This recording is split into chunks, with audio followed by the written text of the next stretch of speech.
வணக்கம் ஃப்ரெண்ட்ஸ். பாண்டியன் ஸ்டோர்ல என்ன நடக்குதுன்னு ஒரு நட பார்த்துட்டு வரலாம் வாங்க. கோமதியும் மருமகளும் கோவிலுக்கு போயிட்டு வந்திருக்க கொஞ்ச நேரம் கழிச்சு உமையால அவங்க மகனும் வர்றாங்க. சம்பிரதாய பேச்சுக்கள்லாம் முடிஞ்ச உடனே நேத்து சில விஷயம் பேச விட்டு போச்சு. அதான் இன்னைக்கு பேசிட்டு போலான்னு வந்தேன்னு உமையாள் சொல்றாங்க. ஆமா, குழலி கல்யாணத்துக்கு எம்புட்டு நகை கேட்டாங்க அப்படின்னு உமையாள் கேட்க எல்லாரும் திக்குன்னு பாக்குறாங்க. அவங்க நகை நட்டு அது இதுன்னு எதுவும் பெருசா கேட்கலக்கா. உங்க பிள்ளைக்கு என்ன செய்யணும்னு ஆசைப்படுறீங்களோ அதை செய்யுங்கன்னு சொன்னாங்க. நாங்களும் குழலிக்கு என்னென்ன பண்ணணுமோ அவங்க மனம் கோணாத அளவுக்கு பண்ணி அனுப்பியிருக்கோம்க்கா அப்படின்னு பாண்டியன் சொல்ல, அப்ப சரி, குழலிக்கு என்னென்ன செஞ்சியோ நம்ம அரசிக்கும் அதே மாதிரி அப்படியே செஞ்சுடுங்க. கூட குறைய எதுவும் வேண்டாம் பாண்டியா அப்படின்னு உமையாள் சொல்லிட்டு போக கொஞ்சம் திருப்தியா தலையாட்டுறாங்க கோமதி. அம்மா என்னம்மா அப்படின்னு சதீஷ் கேட்டுட்டு இருக்கேன். கண்டிப்பாக்கா, அதெல்லாம் உங்க மனம் கோணாத அளவுக்கு செய்யறது செஞ்சிருவேன்க்கா அப்படின்னு பாண்டியன் சொல்ல, சீர்வரிசை கூட நீ நல்லா செஞ்சுடுவ, எனக்கு நல்லா தெரியும் அப்படின்னு உமையால் அடுத்த பிட்ட போட, அம்மா என்னம்மா பண்றேன்னு கேக்குறாரு சதீஷ். வரதட்சணைய பத்தி பேசதான் நீ என்னை இங்க கூட்டிட்டு வந்தியா அப்படின்னு சதீஷ் கேட்க, டேய் வரதட்சணையா, அதையெல்லாம் நான் ஏன்டா கேட்க போறேன் அப்படின்னு அவங்க அம்மா சொல்ல, இப்ப கேக்குறியே அப்படின்னு சதீஷ் சொல்ல, ஏய் அதெல்லாம் உனக்கு புரியாது சதீஷ். பக்கத்து வீட்டுக்காரங்க சொந்தக்காரவங்கன்னு எல்லாரும் நோண்டி நோண்டி கேட்பாங்கல்ல, அவங்களுக்கு பதில் சொல்ல வேண்டாமா அப்படின்னு உமையாள் சொல்ல, என்னமோ போங்கன்ற மாதிரி தலையை திருப்பிக்கிறாரு சதீஷ். அதுக்காக தான் நான் கேக்குறேன்னு உமையாள் சொல்ல, அசிங்கப்படுத்தாதம்மா அப்படின்னு சங்கடமா சொல்றாரு. மத்தபடி எனக்கு என்ன ஆசையா என் தம்பி கிட்ட இருந்து காசும் நகையும் வாங்கணும்னு அப்படின்னு உமையாள் சொல்ல, அக்கா நீங்க சொல்றதெல்லாம் புரியுதுக்கா எனக்கு. அதெல்லாம் யாரும் எந்த குறையும் சொல்ல முடியாத அளவுக்கு செய்யறதெல்லாம் செஞ்சிருவேன்க்கா அப்படின்னு பாண்டியன் சொல்ல, சந்தோஷம் பாண்டியா. அப்புறம் பாண்டி அப்படின்னு உமையாள் இழுக்க பாண்டியன் பாக்குறாரு. சொல்லுங்க நீனு கோமதி சொல்றாங்க. உங்களுக்கே தெரியும், சதீஷ்க்கு பொண்ணு கொடுக்க கியூல ஆளுங்க நின்னாங்க. எல்லாரையும் விட்டுட்டு அரசிய கேட்க முடிவெடுத்த ஒரே காரணம் சொந்தம் விட்டு போயிடக்கூடாதுன்னு தான் அப்படின்னு உமையாள் சொல்ல, அக்கா என்ன சொல்ல வர்றீங்களோ அத மென்னு முழுங்காம சொல்லுங்கக்கா அப்படின்னு பாண்டியன் கேட்க, ஆ எல்லாம் உங்க விருப்பத்துக்கே பண்ணுங்க, அதுல நான் தலையிடவே மாட்டேன். ஆனா சதீஷுக்கு நல்லதா ஒரு கார் மட்டும் வாங்கி கொடுத்துருங்க அப்படின்னு உமையாள் சொல்ல, பாண்டியன் கோமதி 2 பேருமே அதிர்ந்து போய் பாக்குறாங்க. இதோ பாரு, அக்கா இதெல்லாம் கேக்குறாளேன்னு தப்பா நினைச்சிராத பாண்டி. நாங்களும் எல்லார் முன்னாடியும் தலை நிமிர்ந்து நிக்கணும்ல, நீங்களும் எல்லார்கிட்டயும் பெருமையா சொல்லணும்ல அப்படின்னு உமையாள் சொல்ல, பாண்டியன் அப்படியே இடிஞ்சு போய் உட்கார்ந்துருக்காரு. மென்னு முழுங்கிட்டு, கரெக்ட் தான், ஆனா அப்படின்னு கோமதி ஆரம்பிக்க, கோமதி இரு கோமதிங்கிற ஒரு அக்கா காரு தானேக்கா வாங்கி கொடுத்துடலாங்கிறாரு பாண்டியன். அப்படின்னு உமையாள் சந்தோஷமா தலையாட்ட சதீஷ் வெறுப்பா பாத்துக்கிட்டு இருக்காரு. அக்கா வேற ஏதாவது செய்யணும்டா கூட சொல்லுங்கக்கா, அதையும் சேர்த்து செஞ்சிடலாம் அப்படின்னு பாண்டியன் கேட்க, வேற எதுவும் வேண்டாம் பாண்டியா, கல்யாணத்தை சீரும் சிறப்புமா நிறுத்தி மண்டபத்துல பொண்ணு மாப்பிள்ளை கிட்ட காரை கொடுத்துருங்க, அவ்வளவுதான், அது போதுங்கிறாங்க உமையாள். சரிக்கா கண்டிப்பா செஞ்சிடுறேங்கிறாரு பாண்டியன். அம்மாவும் மகனும் வீட்டுக்கு திரும்பி வந்துகிட்டு இருக்காங்க. டேய் சதீஷ் அந்த தண்ணி எடுங்கிறாங்க உமையாள். எடுத்து குடிக்கிற உமையாள், நாளைக்கு உனக்கு ஏதாவது வேலை இருக்காடான்னு கேக்குறாங்க. பகல்ல வேலை இருக்கும், ஈவினிங் ஃப்ரீ தானே காரை டிரைவ் பண்ணிட்டே சொல்றாரு அவரு. நாளைக்கு சாயங்காலம் கொஞ்சம் நகைக்கடை வரலும் போயிட்டு வந்துருவோம்டா அப்படின்னு உமையாள் சொல்ல, போலாம் போலாங்கிறாரு சதீஷ். எலை என்னத்துக்கு இப்ப உம்முன்னு இருக்க, நம்ம அரசிய பார்க்க முடியலங்கிற கவலையில இருக்கியா அப்படின்னு உமையாள் கேட்க, அப்படின்னு ஸ்டீரிங்ல எரிச்சலா ஒரு தட்டு தட்டிட்டு, அம்மா அரசி காலேஜுக்கு போயிருக்கான்னு தெரிஞ்சுதானேம்மா போனோம், அப்புறம் ஏன் அவ இல்லன்னு நான் வருத்தப்பட போறேன் அப்படின்னு சதீஷ் சொல்ல, அப்புறம் என்னத்துக்குடா உம்முன்னு ஒரு மாதிரியாவே வர்ற அப்படின்னு உமையாள் கேட்க, இந்த கார் எப்பமா வாங்கணும்னு கேக்குறாரு சதீஷ். போன வருஷம்னு உமையாள் சொல்ல, நல்லா தானே ஓடுதுன்னு சதீஷ் கேக்குறாரு. நல்லா தான் ஓடிட்டு இருக்கு, இந்த காருக்கு என்ன குறைச்சங்கிறாங்க உமையாள். இப்ப இன்னொரு கார் வாங்கணும்னு நினைச்சாலும் நம்மளால வாங்க முடியுமில்ல அப்படின்னு சதீஷ் கேட்க, ஏன் முடியாம, தாராளமா வாங்கலாமேங்கிறாங்க உமையாள். அப்புறம் ஏமா மாமா கிட்ட கார் வேணும்னு கேட்ட அப்படின்னு சதீஷ் எரிச்சலா கேட்க, ஹம் அதுக்குதான் இப்படி மூஞ்ச தூக்கி வச்சுட்டு உட்கார்ந்துருக்கியாக்கும் அப்படின்னு உமையாள் கேட்க, நீ வேற என்னமோ பேச வர்றேன்னு தான் நினைச்சேன், வரதட்சணை விஷயமா பேச வர்றேன்னு தெரிஞ்சிருந்தா உன்னை வீட்லயே விட்டுட்டு வந்திருப்பேங்கிறாரு சதீஷ். டேய் நான் கேட்டது வரதட்சணையாடா, உன் படிப்புக்கும் நீ பாக்குற வேலைக்கும் லட்சக்கணக்கா குடுக்கறதுக்கு பணமும் 100 பவுன் நகையும் போடுறதுக்கு ஆளுங்க தயாரா இருக்காங்க. இங்க பாரு, நம்ம செல்லத்தோட சொந்தக்காரங்க இருக்காங்கல்ல, ரைஸ் மில் கூட வச்சிருக்காருல்ல, அவரு கூட ஒரு வீடே தரேன்னு சொன்னாரு, அவரு பொண்ண கல்யாணம் பண்ணி குடுக்கறதுக்கு அப்படின்னு உமையாள் சொல்ல, அவரு சொன்னாருமா, அதுக்காக கல்யாணம் பண்றதுக்கு மாமா கிட்ட இருந்து இதெல்லாம் எதிர்பார்க்கணும்னு இருக்கா, நீ கேட்டதும் மாமாவோட முகமே மாறிடுச்சு, அவரால நீ கேட்டது செய்ய முடியுமா என்னமோ அப்படின்னு சதீஷ் சொல்ல, எலே பாண்டியன் தன் புள்ளைங்களுக்காக காசு பணம் சேர்த்து வச்சிருக்க தான் செய்வான். டேய், ஒரு கார் வாங்கி குடுக்க அவனால முடியாதா? இங்க பாரு சதீஷ், நம்ம ஊர்க்காரங்கள பத்தி உனக்கு தெரியாது. எதுவுமே கேட்கலன்னு நம்மள பத்தி தப்பா தான் நினைப்பாக. எதுவும் செய்யலன்னு நம்ம பாண்டிய பத்தியுமில்ல தப்பா பேசுவாங்க. அப்படின்னு உமையாள் சொல்ல, எதுக்குமா ஊர்க்காரங்கள பத்தி இப்ப யோசிக்கணும்? அப்படின்னு சதீஷ் கேட்க, நமக்கு பிடிக்குதோ பிடிக்கலையோ அவங்க மத்தியில தானே நம்ம வாழ வேண்டியிருக்கு. இங்க பாரு, நீ பொட்டிய எடுத்துக்கிட்டு துபாய்க்கோ சென்னைக்கோ போயிடுவ. நான் தானே இங்க இருக்கிறவங்களுக்கெல்லாம் பதில் சொல்லிட்டு இருக்கணும். அப்படின்னு உமையாள் சொல்ல, நீயும் அப்பாவும் என் கூட வந்துருங்கங்கிறாரு சதீஷ். ஆ, அப்ப இங்க இருக்க நிலத்தையும் சொத்தையும் யார் பாத்துக்கிறது? இங்க பாரு சதீஷ், இதெல்லாம் ஊர் வழக்கந்தே. அப்படின்னு உமையாள் சொல்ல, நீ கார பத்தி கேட்டதுல எனக்கு கொஞ்சம் கூட விருப்பமே இல்லம்மா. ஆனாலும் நீ கேட்டுட்ட, இதுக்கு மேல எதையும் கேட்காத. அப்படின்னு சதீஷ் சொல்ல, கேட்கலடா. உன் மாமனார நான் கஷ்டமே படுத்தல, போதுமா? சரிடா செத்து சரிடா. அப்படின்னு உமையாள் சிரிச்சுக்கிட்டே சொல்ல, சதீஷும் மெதுவா சிரிக்கிறாரு. மீனாவோட ஆபீஸ்ல ஒரு ஸ்டாஃப் ஃபைல் பார்த்துட்டு இருக்காங்க. மீனா அங்க வர மீட்டிங்லாம் எப்படி போச்சுன்னு அவங்க கேக்குறாங்க. ரமேஷ் சார் எங்கன்னு கேக்குறாங்க மீனா. அவரு டீ குடிக்க போயிருக்காருன்னு அந்த ஸ்டாஃப் சொல்ல, சரி அவர் வந்ததும் என் டேபிளுக்கு வர சொல்லுங்க. நீங்களும் கூட வாங்கன்னு மீனா சொல்றாங்க. ஏதாவது பிரச்சனையான்னு அவங்க கேட்க, அதுக்கு பதில் சொல்லாம வரும்போது அந்த கவர்மெண்ட் ஷாப்பிங் காம்ப்ளெக்ஸ் ஃபைல் இருக்குல்ல, அதையும் எடுத்துட்டு வாங்கன்ட்டு போறாங்க மீனா. மீனா உட்கார்ந்து ஒரு ஃபைல பாத்துட்டு இருக்க. மேடம் வர சொன்னீங்களா மேடம்? அப்படின்னு ரமேஷும் அந்த லேடியும் வந்து நிக்க, உட்காருங்க உட்காருங்கன்னு சொல்றாங்க மீனா 2 பேரையும். அந்த லேடி கிட்ட இருந்து ஃபைல வாங்குற மீனா அதை பாத்துக்கிட்டே, கவர்மெண்ட் எதுக்கு காம்ப்ளெக்ஸ் கட்டுது அப்படின்னு கேட்க, 2 பேரும் ஒருத்தர் ஒருத்தர் பாத்துக்கிறாங்க. சொல்லுங்கன்னு மீனா கேட்க, நடப்பாத வியாபாரிங்க பிசினஸ் நடத்துறதுக்கு மேடம் அப்படின்னு அவர் சொல்ல, இதுக்கு நிதி ஒதுக்கி எத்தனை மாசம் ஆச்சுங்கிறாங்க மீனா. 3 மாசத்துக்கு மேல ஆச்சுங்க மேடம்னு ரமேஷ் சொல்ல, இன்னியோட சரியா 5 மாசம் ஆச்சு. ஏன் இன்னும் வேலையை ஆரம்பிக்கலன்னு என்கிட்ட மீட்டிங்ல கேக்குறாங்க. அப்படின்னு மீனா கேட்க, அதுல ஒரு சிக்கல் இருக்கு மீனாங்கிறாங்க அந்த ஸ்டாஃப். என்ன சிக்கல்னு மீனா கேட்க, ஷாப்பிங் காம்ப்ளெக்ஸ் கட்ட போற இடத்துல நிறைய ஆக்கிரமிப்பு பண்ணிருக்காங்க அப்படின்னு அந்த லேடி சொல்ல, அததான் எல்லாத்தையும் இடிக்க சொல்லியாச்சுங்கிறாங்க மீனா. எல்லாரும் இடிச்சிட்டாங்க, ஆனா ஒருத்தங்கள தவிர அப்படின்னு அந்த லேடி சொல்ல, யாரு? அந்த முத்துவேல் சக்திவேல் பிரதர்ஸா அப்படின்னு மீனா கேட்க, ஆமான்னு தலையாட்டுற அந்த லேடி உம்ங்கிறாங்க. அவங்களுக்கு கொடுத்த கெடு முடிஞ்சிருச்சு இல்லன்னு மீனா கேக்குறாங்க. அது முடிஞ்சு ரொம்ப நாள் ஆச்சுங்க மேடம்னு ரமேஷ் சொல்ல, அப்புறமே ஏன் இன்னும் இடிக்காமயே வச்சிருக்கீங்க அப்படின்னு மீனா கேட்க, ரமேஷும் அந்த லேடியும் ஒருத்தர் பாத்துக்கிறாங்க. சொல்லுங்க, என்ன பணம் ஏதாவது கொடுத்தாங்களா அவங்க? அதான் எதுவும் பண்ணாம இருக்கீங்களா அப்படின்னு மீனா கேட்க, சேச்சே, அப்படி முடிவெடுக்கிற அதிகாரம்லாம் எங்களுக்கு இல்லையேங்க மேடம் அப்படின்னு ரமேஷ் சொல்ல, அப்புறம் ஏன் இன்னும் அதை இடிக்காம இருக்கீங்கன்னு கேக்குறாங்க மீனா. உங்க சொந்தக்காரங்க கட்டின கடங்கிறதுனால அது எப்படி இடிக்கிறதுன்னு தான் நாங்க எதுவும் பண்ணல மேடம்ங்கிறாரு ரமேஷ். என்ன பேசுறீங்கன்னு தெரிஞ்சுதான் பேசிட்டு இருக்கீங்களா? நீங்க கவர்மெண்ட்டுக்கு வேலை பாக்குறீங்களா இல்ல எனக்கு வேலை பாக்குறீங்களா அப்படின்னு மீனா கேட்க, இல்லங்க மேடம், அது வந்துன்னு இழுக்கிறாரு ரமேஷ். அது எங்க சொந்தக்காரங்க கடை, அதுல கை வைக்க கூடாதுன்னு நான் எதுவும் உங்ககிட்ட சொல்லியிருக்கேனா அப்படின்னு மீனா கேட்க, சொல்லலங்க மேடம் அப்படின்னு ரமேஷ் சொல்றாரு. அப்புறம் அந்த கடை விஷயமா பேச அவங்க எத்தனை தடவை நமக்கு ஆபீஸ்க்கு வந்தாங்க, காசு குடுக்கறோம்னு சொன்னாங்கல்ல. நான் உங்ககிட்ட சண்டை போட்டேன், நீங்களும் அதெல்லாம் பார்க்கதானே செஞ்சீங்க. அப்புறமும் எப்படிங்க என் சொந்தக்காரங்கன்னு கடை இடிக்காம வச்சிருக்கீங்க அப்படின்னு மீனா கேட்க, சாரி மேடம் அப்படின்னு ரமேஷ் சொல்ல, நாளைக்கே அந்த கடையை இடிச்சாகணும், அதுக்கான வேலை என்னமோ அதை பாருங்கன்னு மிரட்டலா சொல்றாங்க மீனா. ஏதாவது பிரச்சனை வருமேங்க மேடம்னு ரமேஷ் சொல்ல, என்ன பிரச்சனை வந்தாலும் நான் பாத்துக்கிறேன் அப்படின்னு மீனா சொல்ல, பெரிய ஆளுங்க மேடம் அப்படின்னு ரமேஷ் சொல்றாரு. என்னங்க பெரிய ஆளுங்க? அவங்க எவ்வளவு பெரிய ஆளுங்களா வேணாலும் இருக்கட்டும், சட்டம் எல்லாத்துக்கும் பொதுதானே.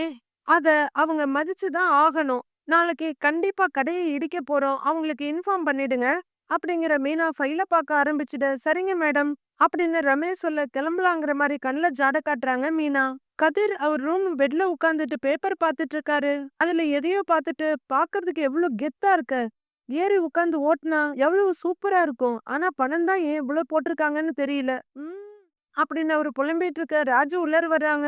பேக கழட்டி வச்சுட்டு அவங்க கட்டில்ல உட்கார, என்ன டியூஷன்ல இருந்து இவ்ளோ லேட்டா வர்றேன்னு கேக்குறாரு கதிர். அதுவா, நாளைக்கு பசங்களுக்கு எக்ஸாம் ஸ்டார்ட் ஆகுது, ரிவிஷன் பண்ணி முடிக்க டைம் ஆயிடுச்சு அப்படின்னு ராஜு சொல்ல, பாஸ் ஆயிடுவாங்களா அப்படின்னு கதிர் கிண்டலா கேட்க, அத புரிஞ்சுக்காது ராஜு, அதெல்லாம் ஆயிடுவாங்க அப்படின்னு சொல்ல, இந்தா தண்ணிய குடின்னு வாட்டர் பாட்டில நீட்டுறாரு கதிர். தேங்க்யூன்னு வாங்கி குடிச்சிட்டு திருப்பி குடுக்குற ராஜு.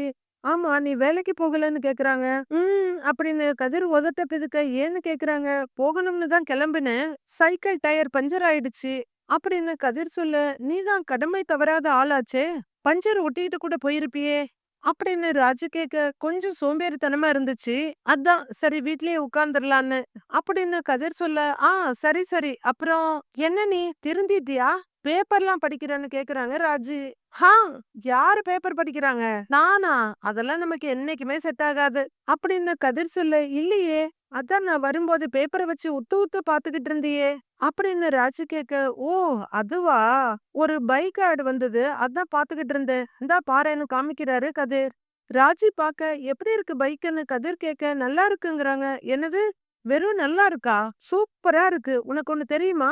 இதான் என் ட்ரீம் பைக்குங்கிறாரு கதிர். ட்ரீம் பைக்னா எப்படி? உன் கனவுல இந்த பைக் வருமான்னு கிண்டல் பண்றாங்க ராஜி. கதிர் முறைக்க, நீ இந்த பைக்ல போவ? பொண்ணுங்கெல்லாம் கதிர் கதிர்னு கத்திட்டு உன் பின்னாடியே துரத்திட்டு வருவாங்களா? அப்படின்னு ராஜு கிண்டலா கேட்க கதிர் தலைய குனிஞ்சு சிரிக்கிறாரு. ஏய் என்ன வெக்கம்லாம் போடுற? அப்படிங்கிற ராஜு நினைச்சுக்கிட்ட மாதிரி, ஓ! நித்யாவும் நீ இந்த பைக்ல தான் போவீங்களோ? அப்படின்னு கேட்க, நித்யாவா? எந்த நித்யான்னு கேக்குறாரு கதிர். நடிக்காத. உன்னை ஒன் சைடா லவ் பண்ணாலே அந்த நித்யா அப்படின்னு ராஜு சொல்ல சிரிக்கிறாரு கதிர். அவ பேரை சொன்னாதான் உன் முகத்துல சிரிப்பே வருது. அப்படின்னு ராஜு ரொம்ப சர்க்காஸ்டிக்கா சொல்ல, ரொம்ப கற்பனை பண்ணாத. நான் இந்த பைக்ல போற மாதிரி நிறைய கனவு கண்டிருக்கேன். ஆனா பொண்ணுங்க துரத்துற மாதிரி நித்யாவோட போற மாதிரி எல்லாம் கனவு வந்ததில்ல. அப்படின்னு கதிர் சொல்ல, அம்புட்டு நல்லவனா நீ? அப்படின்னு ராஜு கேட்க, பின்ன நல்லவன் தான். நல்லவன் தான் நானுங்கிறாரு கதிர். நம்பிட்டேங்கிற ராஜு வெடுக்குன பேப்பரை புடுங்கி பாக்குறாங்க. ஏய் என்ன பண்றேன்னு கதிர் கேட்க, எவ்வளவு ரேட் போட்டிருக்காங்கன்னு பாக்குறேன். அப்படின்னு ராஜு சொல்ல, அதெல்லாம் நம்ம கற்பனை பண்ண முடியாத அளவுக்கு அதிக ரேட் போட்டிருக்காங்க. ஜஸ்ட் 99,000 ஒன்லிங்கிறாரு கதிரு. அவ்வளவுதானு ராஜு சொல்ல, என்ன அவ்வளவுதானா? 1,00,000 ரூபாய்க்கு 1000 ரூபாய் கம்மி. என்கிட்ட இப்போதைக்கு அந்த 1000 ரூபாய் தானே இருக்குங்கிறாரு கதிர். கையில இருக்க 1000 ரூபாய் என்னைக்காவது 99,000 ரூபாயா மாறும்ல. அப்ப வாங்கிக்கலான்னு கதிர் சொல்ல, நான் அன்னைக்கு பைக் வேணுமான்னு கேட்டப்ப அண்ணனுக்கு பைக் இல்ல, அப்பாவுக்கு பைக் இல்லன்னு என்னென்னமோ சொன்ன. இன்னைக்கு அவ்வளவு ஆசை உன் கண்ணுல அப்படியே தெரியுது. அப்படின்னு ராஜி கேட்க, ஆசைப்படுறதுல என்ன தப்பு இருக்கு? ஒன்னும் தப்பு இல்லையேங்கிறாரு கதிரு. இப்ப என்ன உனக்கு பைக் வேணும் அம்பிட்டு தானே? அப்படின்னு ராஜு கேட்க, ஆமா ஏங்கிறாரு கதிர். சொன்ன மாதிரி நீ வாங்கி தர போறியா? அப்படின்னு கதிர் கேட்க, நான் வாங்கி தரட்டுமான்னு ஆசையா கேக்குறாங்க ராஜி. சும்மா காமெடி பண்ணாத. அப்படின்னு கதிர் சொல்ல, ஏய் நான் நிஜமா தான் சொல்றேன். நான் வாங்கி தரட்டுமான்னு ராஜு கேக்குறாங்க. எப்படி நீ வாங்கி தருவ? ஏதாவது பேங்க்ல போய் பணம் திருட போறியா? அப்படின்னு கதிர் கேட்க, இல்லங்கிறாங்க ராஜி. இல்ல பைக்கையே திருடலான் இருக்கியா? அப்படின்னு கதிர் கேட்க, ஏய் நல்ல விதமாவே யோசிக்க மாட்டியா நீ? அப்படின்னு பேப்பரை தூக்கி போடுறாங்க ராஜி. சரி அப்ப என்னதான் பண்ண போறேன்னு ஆர்வமா கதிர் கேட்க, வேணும்னா கேளு நான் வாங்கி தரேங்கிறாங்க ராஜி. நீ எப்படி வாங்கி தருவேன்னு சொல்லு. அப்படின்னு கதிர் கேட்க, ஒரு பொண்ணு நினைச்சா முடியாதது எதுவுமே இல்ல. அப்படின்னு ராஜி சொல்ல, இந்த பஞ்ச் டயலாக் எல்லாம் நல்லா தான் இருக்கு. ஆனா அத வச்சு பைக் எல்லாம் வாங்க முடியாது. பைக் வாங்குறதுக்கு பணம் வேணும். அப்படின்னு கதிர் சொல்ல, என்னால பணம் சம்பாதிக்க முடியாதுன்னு நினைக்கிறியா நீ? அப்படின்னு ராஜு கேட்க, எப்படி டியூஷன் எடுத்தா? 2 பசங்களுக்கு டியூஷன் எடுக்கிற. அவங்களுக்கும் ஆனுவல் எக்ஸாம் ஆரம்பிச்சிருச்சு.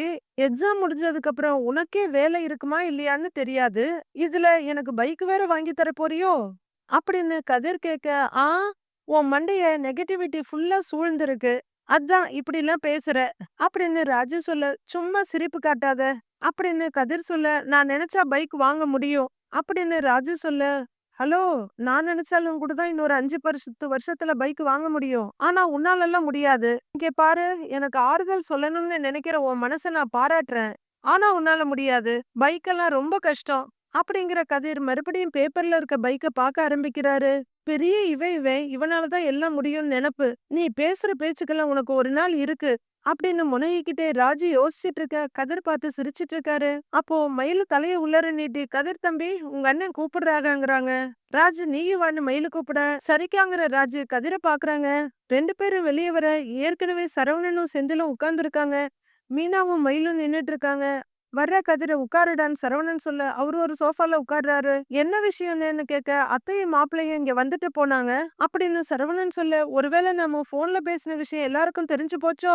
அப்படின்னு ராஜு கேட்க, தெரியலையேங்கிறாங்க மீனா. பயப்படாதீங்க இது வேற விஷயம் அப்படின்னு மயிலு சொல்ல, அப்படியாங்கிற மாதிரி மீனாவும் ராஜியும் கேட்க, அப்படிங்கிறாங்க மயிலு. நீங்க என்ன ரகசியம் பேசிட்டு இருக்கீங்க? அப்படின்னு செந்தில் கேட்க, ஒண்ணும் இல்ல. மாமா வர சொன்னாங்களே எதுக்கு வர சொன்னாங்கன்னு கேட்டுக்கிட்டு இருந்தேன். அப்படின்னு மீனா சொல்ல, ஆமான்னு தலையாட்டுறாங்க மயிலும். அதத்தான் அண்ணன் சொல்லும்ல. அதுக்குள்ள அவங்க கிட்ட கேட்டு தெரிஞ்சுக்கணுமா உனக்கு? அப்படின்னு செந்தில் சொல்ல, ஆமா இல்ல நீங்களே சொல்லிருங்க மாமா அப்படின்னு அசடு வழியிறாங்க மயிலு. அத்தை நேரடியா வரதட்சணைன்னு கேட்கல. ஆனா கொஞ்சம் நெறைய எதிர்பார்க்கறாங்க போல இருக்கு. அப்படின்னு சரவணன் சொல்ல எல்லாரும் பார்க்கறாங்க. நெறைய எதிர்பார்க்கறாங்கன்னா எம்புட்டுன்னு? அப்படின்னு செந்தில் கேட்க அவங்க சைடுல இருந்து நெறைய பேர் கல்யாணத்துக்கு வர்றாங்களாம். கல்யாணத்த பெருசா நடத்தணுமா? அப்படின்னு சரவணன் சொல்ல அப்பாவுமே கல்யாணத்த பெருசா நடத்துற ஐடியாவுல தான் இருக்காரு. அதனால எந்த பிரச்சனையும் இல்லையே! அப்படின்னு கதிர் சொல்ல, அதெல்லாம் பிரச்சனை இல்ல. ஆனா மாப்பிள்ளைக்கு கார் வாங்கி குடுக்கணும்னு கேட்டிருக்காங்களாம். அப்படின்னு மயிலு சொல்ல, கதிரு, மீனா, ராஜு எல்லாருமே பயங்கரமா ஷாக் ஆகுறாங்க. மாப்பிள்ளையோட வந்து கார் கேட்டாங்களா? அப்படின்னு மீனா கேட்க, ம்னு தலையாட்டுறாரு சரவணன். மாப்பிள்ளை எதுவுமே சொல்லவே இல்லையான்னு ராஜு கேக்குறாங்க. அவருக்கு இதெல்லாம் தெரியாது போல இருக்கு. அத்தை கார் கேட்டதுமே அவரே குழம்பிட்டாரு. எதுக்கு இதெல்லாம் கேக்குறீங்கன்னு கேட்டாரு. ஆனா அத்தை தான் கௌரவம் அது இதுன்னு சொல்லிட்டாங்க. அப்படின்னு சரவணன் சொல்ல, அதுக்கு மாமா என்ன சொன்னாருங்கிறாங்க ராஜி. அப்பாவும் கார் வாங்கி குடுக்கறதா சொல்லிட்டாரு. அப்படின்னு சரவணன் சொல்ல, எல்லாரும் திக்குன்னு பாக்குறாங்க சரவணன. ஏன்னு நெசமாலுமா சொல்ற? அப்பா கிட்ட அம்புட்டு பணம் இருக்கா என்ன? அப்படின்னு செந்தில் கேட்க, ஆஹா தெரியலடா. அப்படின்னு சரவணன் சொல்லிட்டு இருக்க, கோமதி கோமதி அப்படின்னு கூப்பிட்டுக்கிட்டு பாண்டியன் வர, அவரு கூடவே பழனியும் வர்றாரு. இதோ வர்றேங்க அப்படின்னு கோமதியோட குரல் கேக்குது. அப்பா வந்தோடனே எல்லாரும் பசங்க எழுந்திருக்க, டேய் உட்காருங்கடா. என்னப்பா எல்லாரும் இங்கதான் இருக்கீங்களா? அப்படின்னு கேட்டுக்கிட்டே பாண்டியன் ரொம்ப காலத்துக்கு அப்புறம் அவரோட ஆஸ்தான சேர்ல உட்கார, பக்கத்துல சரவணனும் எதிரில பழனியும் உட்கார்றாங்க. ஏங்க, பேங்க் மேனேஜர் கிட்ட பேசணும்னு சொன்னீங்களே, பேசிட்டீங்களா? அப்படின்னு கோமதி கேட்க, பேசிட்டேன் கோமதி. அவங்க பிக்ஸட் டெபாசிட்ட உடைச்சு பணத்தை எடுத்துக்கன்னு சொல்றாங்க. அப்படின்னு பாண்டியன் சொல்ல, சரிங்கன்னு தலையாடுறாங்க கோமதி. உடனே ஆர்வ கோளாறு மயிலு, மாமா, ஏன் மாமா அந்த பிக்ஸட் டெபாசிட் எல்லாம் உடைச்சுக்கிட்டு அப்படின்னு கேக்குறாங்க. ஏன்பா, மாப்பிள்ளைக்கு கார் வாங்கி கொடுக்கவாப்பா? அப்படின்னு கதிர் கேட்க, பாண்டியன் அப்படியே கோமதிய பாக்குறாரு. நான் எதுவும் சொல்லல அப்படின்னு சொல்ல, அப்பா, அம்மா எதுவும் சொல்லலப்பா, நான் தான் சொன்னேன் அப்படின்னு சரவணன் ஒத்துக்கிறாரு. மாமா, இப்படி அவங்க கேட்கறதையும் கொடுத்துட்டு கல்யாணத்தையும் பெருசா நடத்த முடியுமா மாமா? அப்படின்னு மீனா கேட்க, எல்லாரும் அமைதியா இருக்காங்க. அதத்தாம்மா நானும் மச்சாங்கிட்ட கேட்டுக்கிட்டே இருக்கேன். அவரும் அப்படியே பாத்துக்கலாம் பாத்துக்கலாம்னு சொல்லிக்கிட்டே தான் இருக்காரு. அப்படின்னு பழனி சொல்றாரு. பேங்க்ல இருக்க எல்லா பணத்தையும் எடுத்தா ஓரளவுக்கு கல்யாண செலவை சமாளிச்சிடலாம். அப்படி எக்ஸ்ட்ரா தேவைன்னா கொஞ்சம் வெளியில கடன் வாங்கிக்கலாம். அப்படின்னு பாண்டியன் சொல்றாரு. மாமா, நீங்க தப்பா நினைக்கலன்னா நான் ஒண்ணு சொல்லவா? அப்படின்னு மீனா கேட்க, என்னப்பான்னு கேக்குறாரு பாண்டியன். என்னோட நகையெல்லாம் பீரோல சும்மா தான் தூங்கிக்கிட்டு இருக்கு. அத அடகு வச்சோ இல்ல வித்தோ பணம் ஏதாவது தேத்த முடியுமான்னு பாக்கலாமேங்கிறாங்க மீனா. என் சம்பள பணம் கூட பேங்க்ல அக்கவுண்ட்ல அப்படியே தான் இருக்கு. நான் அதையும் கொடுக்கறேன் அப்படின்னு மீனா சொல்ல, ஏய் அப்படின்னு பாக்குறாங்க கோமதி. ஐயையோ, மீனா இவ்ளோ ஆஃபர் பண்றாளே, நம்ம என்ன பண்றதுன்னு திருதிருன்னு முழிக்கிறாங்க மயிலு. மீனா, அதெல்லாம் வேணாம்ப்பா அப்படின்னு பாண்டியன் சொல்ல, அம்புட்டு நகையும் சும்மா தானே இருக்கு. அத வச்சுக்கிட்டு நான் என்ன பண்ண போறேன்? தேவைப்பட்டா அப்புறமா நாம வாங்கிக்கலாமாமா? அப்படின்னு மீனா சொல்ல உச்சி கொட்டிட்டு நிக்கிறாங்க கோமதி. இதோ பாருப்பா மீனா, உங்க வீட்ல உங்க அம்மா அப்பா உனக்காக கொடுத்த நகைப்பா அது. அதுல நாங்க கை வைக்கிறது எந்த விதத்துல முறையா இருக்கும்னு நினைக்கிற? அப்படின்னு பாண்டியன் கேட்க, அப்பாடான்னு லைட்டா நிம்மதி பெருமூச்சு விடுறாங்க மயிலு. ஆபத்துக்கு உதவ தானே மாமா நகையெல்லாம் இருக்கு அப்படின்னு மீனா சொல்ல, தைரியம் வர்ற மயிலு, ஆமா மாமா, ஏன் நகைய கூட நீங்க எடுத்துக்கோங்க. அத வித்து கூட அரசிக்கு நீங்க கார் வாங்கி கொடுத்துருங்க அப்படின்னு மயிலு ஆஃபர் பண்ண, மீனாவும் ராஜியும் திக்குன்னு பாக்குறாங்க. அக்கா, ரொம்ப உணர்ச்சி வசப்படாதீங்கன்ற மாதிரி 2 பேரும் ஆளுக்கு ஒரு பக்கமா கைய பிடிக்க, அப்பதான் மயிலு சுயநினைவுக்கு வர்றாங்க. எனக்கும் ஆசைதான் மாமா, ஆனா குடுக்கறதுக்கு எதுவும் இல்ல அப்படின்னு ராஜு சொல்ல, ஏய் என்னப்பா நீயு, இப்படி எல்லாம் பேசி மாமாவை சங்கடப்படுத்தாதீங்கப்பா அப்படின்னு பாண்டியன் ரொம்பவே தயக்கமா சொல்ல, மாமா இதுல சங்கடப்படுறதுக்கு என்ன இருக்கு அப்படின்னு மீனா கேக்குறாங்க. இதோ பாருங்கப்பா, என் பொண்ணை நான் கல்யாணம் பண்ணி கொடுக்கணுங்கிறதுக்காக உங்க நகையெல்லாம் நான் வாங்குறது எந்த விதத்துல நியாயம்? இங்க பாருங்கப்பா, நீங்க 3 பேரும் பிள்ளைங்களும் அரசியும் எனக்கு எப்படியோ அப்படிதான்ப்பா. இங்க பாருங்கப்பா, உங்களுக்கு தான் நான் ஏதாவது வாங்கி தரணுமே தவிர அதை விட்டுட்டு உங்ககிட்ட பணமோ நகையோ வாங்குறது எந்த விதத்துல நியாயம் அப்படின்னு பாண்டியன் கேட்டுட்டு இருக்க, அரசி அங்க இருந்து பாத்துக்கிட்டு இருக்காங்க. இந்த உலகத்துல பெத்த அப்ப ஆத்தா கஷ்டப்பட்ட கூட திரும்பி பார்க்காத புள்ளைங்க இருக்கிற காலத்துல புகுந்த வீட்ல அதுவும் நாத்தனாருக்காக இவ்வளவு மெனக்கெடுறீங்களே, இதெல்லாம் பெரிய விஷயம்ப்பா. இது போதும்பா எனக்கு. இதை விட வேற என்ன வேணும் எனக்கு? அப்படின்னு பாண்டியன் பெருமையா சொல்ல 3 பேரும் ஒருத்தர் ஒருத்தர் பாத்துக்கிறாங்க. மீதி என்ன நடக்குதுன்னு மண்டே பார்க்கலாம் friends. Have a happy weekend. Thank you so much.